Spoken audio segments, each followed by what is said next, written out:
Information received. Internet connection established. You have received a voicemail. SCP Foundation Training Interface. Database access granted. Transmission incoming from Agent number 132727. Prepare for your next mission.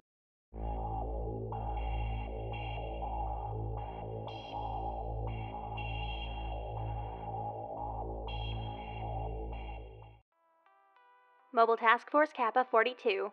Angel reporting in. Item SCP-2379. Object Class: Keter.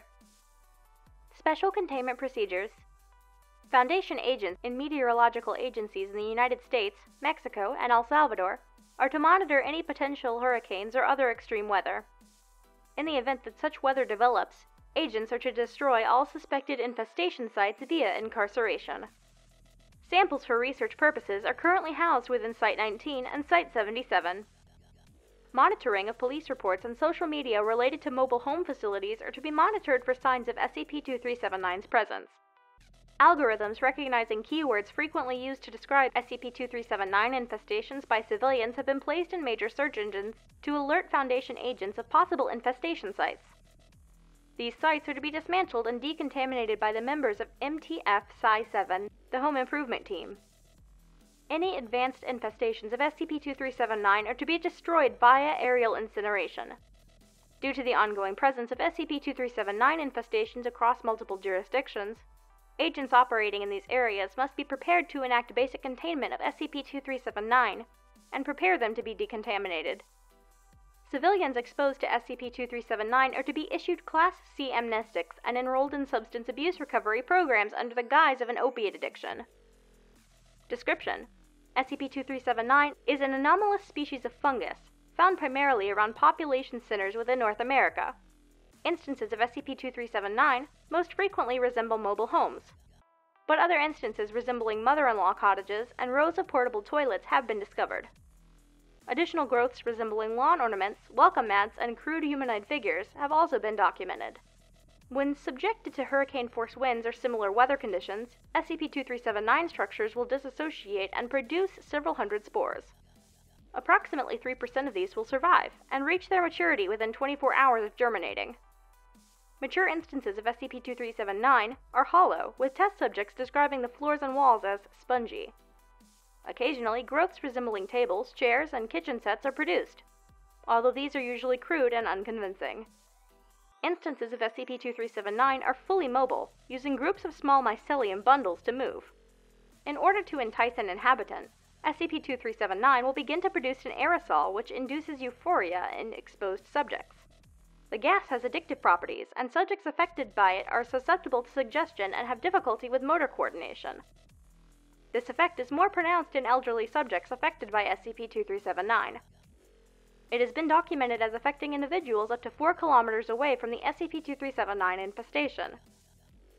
Subjects inhabiting SCP-2379 frequently attempt to convince any subject not currently residing in an SCP-2379 to move in.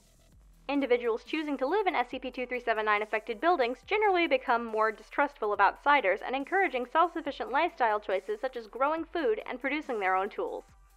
When the population of an SCP-2379 settlement reaches approximately 200 residents, all buildings will uproot themselves and begin traveling towards the largest and closest population center. Upon arriving, any uninhabited SCP-2379 instances will dissociate into spores, which will then infest all nearby structures. These buildings will be disassembled by fibrous fungus, and the materials apparently used to produce more complex structures such as hotels, motels, boarding homes, condominiums, and small businesses with residences. Eventually, the individual SCP-2379 instances will interconnect with one another and form an insular system. Once the SCP-2379 infestation has used all the available construction materials, it will begin moving towards the next largest urban population center and repeat the process. There is no known upper limit on the size that SCP-2379 infestations can reach. History. Development of SCP-2379 began in 1982 as a project by an independent group of mycologists in collaboration with Prometheus Labs, in order to create sustainable self-perpetuating housing out of fungus.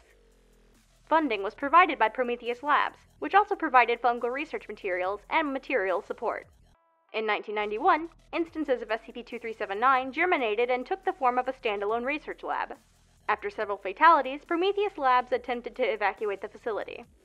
This was unsuccessful due to the resistance from the staff members, as it is believed that their behavior was influenced due to the long-term exposure to SCP-2379.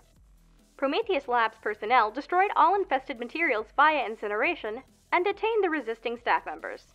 The Foundation became aware of Prometheus's connection to SCP-2379 after that company's collapse and is currently investigating the location of several of the associated researchers. It is believed that the current presence of SCP-2379 in the wild is due to an outside party obtaining samples of SCP-2379 after Prometheus Labs collapsed. Alright, there you have it.